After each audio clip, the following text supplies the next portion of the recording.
Section 1. The Surrender. Tunisia, May 1943. May 12th, 1943. The sun burns over the ruins of Tunisia. Columns of Wehrmacht soldiers march slowly along the dusty road toward the Allied encampment. Their boots crunch over rubble and shell casings, uniforms torn and caked with desert sand. The once proud Africa Corps, men of the 10th Panzer and 21st Division, now shuffle silently under the watchful eyes of American sentries. A corporal in faded field gray mutters to his comrade, disbelief in his voice. "They told us we'd be shot if captured. Where are the guns?" Instead of executions, they're met with order. U.S. military police wearing khaki uniforms and steel helmets marked MP direct the procession with calm authority. Trucks loaded with food and medical supplies wait nearby. Some Germans glance around in confusion. Expecting hostility, they find cigarettes and canteens of water. By nightfall, floodlights illuminate the port of Bizerte. Thousands of POWs sit in silence as American soldiers hand out rations. Corned beef, bread, coffee, even tins of peaches. The youngest prisoners stare at the labels with astonishment. Others trade smirks, muttering that this must be a trick. Then the ships appear. Massive U.S. transports anchored offshore, their gangways open. One by one, the captured men are led aboard. The air hums with the sound of diesel engines, cranes, and boots on metal ramps. The journey ahead is longer than they imagine. Across the Atlantic, to a land few of them had ever dreamed they'd see. America. As the ships pull away from North Africa, a young Luftwaffe mechanic leans on the railing, watching the coastline fade into darkness.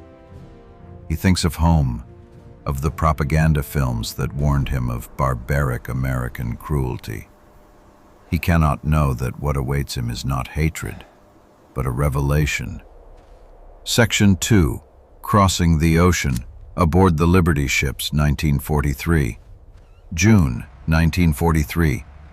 The Atlantic swells under the hull of a slow-moving convoy. Dozens of Liberty ships, their gray hulls streaked with salt, slice through fog and drizzle as they make their way from Oran toward the U.S. East Coast. On board one of them, the SS Benjamin Goodhue, nearly 2,000 German POWs crowd the decks under guard. They wear a mix of sun-bleached tunics and desert caps, the insignia of Rommel's Africa Corps still visible. Many lean silently against the rails, watching gulls follow in the ship's wake. Corporal Hans Meyer, a 24-year-old radio operator from Bremen, keeps a diary. His handwriting is cramped, hurried. "We expected cages. Instead, they gave us blankets and soup." Each day aboard forwards a rhythm. Coffee at dawn, drills for emergencies, and hours staring into endless gray water. American guards stand watch but rarely shout. A Navy cook sometimes tosses cigarettes to the prisoners through the galley window. There is suspicion, of course, but also curiosity. The young GIs ask halting questions in broken German. "What's Berlin like? You fought in Tobruk?"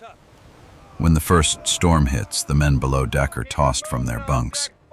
The air grows thick with oil fumes and seasickness. One prisoner jokes bitterly that this must be America's punishment. Death by motion. Yet when the waves finally calm and the sun breaks through, the mood shifts again. On deck, someone begins to hum an old folk song. Others join softly, the sound mingling with the hum of the engines. After 2 weeks at sea, the horizon changes. The first sight of New York Harbor appears through the mist, a skyline of steel and smoke rising out of the morning haze. Some prisoners crane their necks to see it better. For many, it's the first time they've ever seen skyscrapers. "So this is the land of Coca-Cola," one man whispers, half mocking, half awed. When they dock, the air smells of gasoline, tar, and roasted peanuts from nearby vendors. American military police wait with trucks lined along the pier. The Germans are marched off in orderly columns. Locals stop and stare. Women in polka dot dresses, dock workers with rolled sleeves, small children perched on their fathers' shoulders. There is no hatred in their faces, only fascination. Within hours, trains begin to roll westward. The prisoners are loaded into Pullman cars, guarded but treated with unexpected formality. Outside the windows, the industrial sprawl of New Jersey gives way to open fields, farmlands, and the vast green heart of America.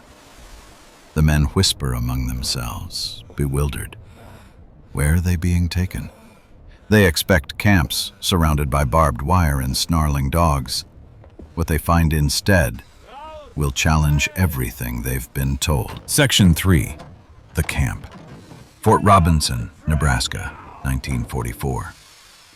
January 1944. The heart of America is frozen under a white sky. A cold wind sweeps across the plains as a train whistle echoes through the snow. The cars screech to a stop beside a small wooden station marked Fort Robinson, Nebraska. Once a cavalry post, now transformed into one of the largest German POW camps in the United States. Thank you, soldier. When the doors open, a blast of icy air hits the prisoners. They step down cautiously, boots crunching on snow, breath clouding in the morning frost. Rows of American soldiers in thick parkas stand ready, rifles slung casually, not aimed. One officer, a calm Midwesterner with a clipboard, calls out in perfect German, "Welcome to Camp Robinson. You will be treated according to the Geneva Convention." The prisoners exchange uncertain looks. Back home, Nazi propaganda had painted American captivity as torture, starvation, beatings, humiliation. Yet here, instead of cruelty, they are handed wool blankets, cigarettes, and hot coffee from tin mugs. A corporal murmurs to another, shaking his head, "If this is prison, then I never want to be free again." As they march through the gates, they see rows of wooden barracks surrounded by a single fence line, not the towering barbed wire walls they expected. There are baseball fields, a small chapel, even a mess hall that smells faintly of roasted meat and bread. Loudspeakers play Glenn Miller's Moonlight Serenade. The sound seems to mock the war they left behind. Inside the mess hall, the astonishment deepens. Steaming trays of food are laid out in neat lines. Beef stew, mashed potatoes, bread, butter, and even apple pie. At one corner, an American cook grins and gestures to a large machine.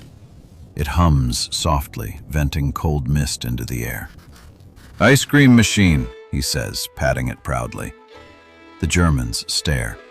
A few laugh nervously. One whispers, "In Germany, even our hospitals don't have this." After the meal, the guards lead them to the shower facilities. The water runs hot, endless, not rationed by the minute like in Europe.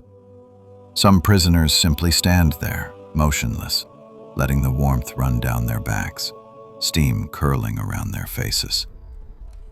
It feels less like captivity and more like waking from a nightmare. Over the following weeks, the shock turns to routine. Each morning, the men line up for roll call, then disperse to assigned labor groups. Some work on nearby farms, harvesting corn or cutting timber. Others help build barns or repair machinery for local contractors. Farmers often greet them with a wave, sometimes offering sandwiches or Coca-Cola at lunch. It's not uncommon to hear German voices laughing with American civilians by late afternoon. In their free time, the prisoners form orchestras, soccer teams, and theater troupes. They paint murals on barracks walls, pastoral scenes of Bavaria, or American landscapes dotted with barns and silos. The camp even opens a cinema hall, showing Hollywood films once a week. The favorites are Casablanca and Yankee Doodle Dandy. though some prisoners cheer ironically for Humphrey Bogart. Letters from home arrive by the thousands. Many write back describing the strange kindness of their captors.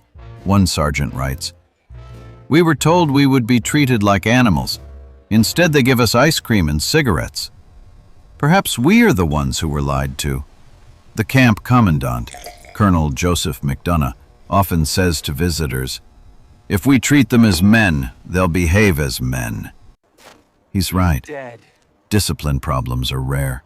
Some POWs even volunteer to work overtime, earning small wages in canteens that sell chocolate, postcards, and soft drinks.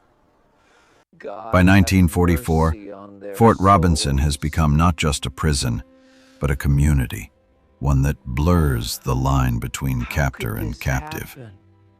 And as the war rages on across Europe, these Germans begin to see the cracks in the myth they were raised on. The enemy they were taught to fear turns out to have faces, laughter, and compassion, and it shakes the foundations of their beliefs.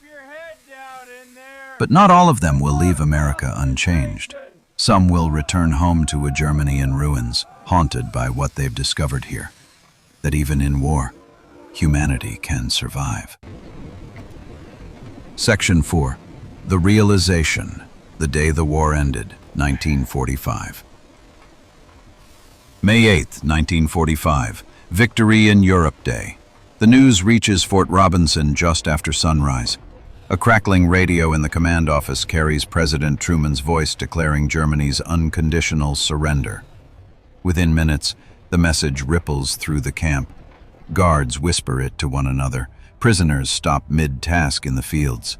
A silence settles, deep, almost sacred. Then, from one barrack, a voice shouts in disbelief, "Der Krieg ist vorbei! The war is over!" Some cheer, others weep. A few sink to the ground, heads in hands, as the realization hits. The Reich, their homeland, everything they had fought for is gone. For the first time in years, there is no more enemy, no more orders, no more flags, only uncertainty. That evening, the Americans organize a small gathering in the mess hall. There is no celebration, just a shared meal, heavy with emotion.